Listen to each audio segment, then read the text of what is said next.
ซับมุกทุกคนสีดำสะพอนมาต่อ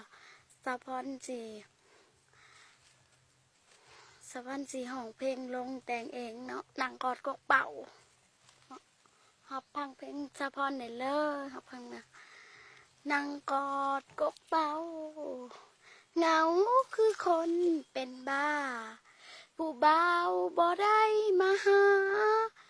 จะเมนโพดเทนอคิดฮอนอายแหงบ่เห็นอายมาหาสัญญากันไว้อยู่เที่ยงหน้าอยู่ข้างกกเป่าเทนอเฮานั่งกอดกกเป่าเหงาแทนอ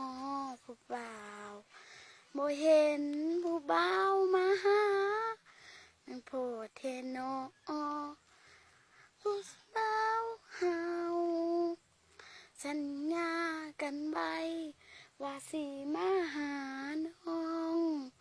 ลานั่งกอดกกเป่าคิดฮอดลายคิดฮอดอายแหง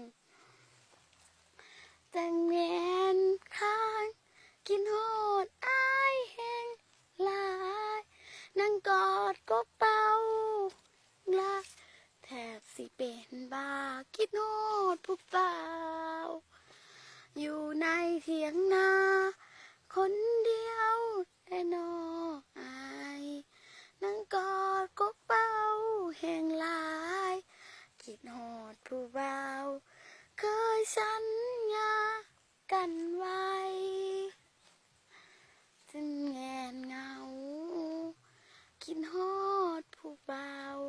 แห่งลายนั่งกอดกกเป่า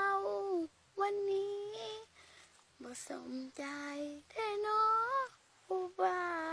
วคิดฮอดอายหลายจึงได้มานั่งเหงานั่งเศร้าอยู่ในกกเป่าคิดฮอดหลายแท้น้ออายเนี่ยคือเพลงนั่งกอดกกเป่าเนาะเป็นเพลงใหม่ล่าสุดที่สะพอนสิเอาลงมือนี่เนาะ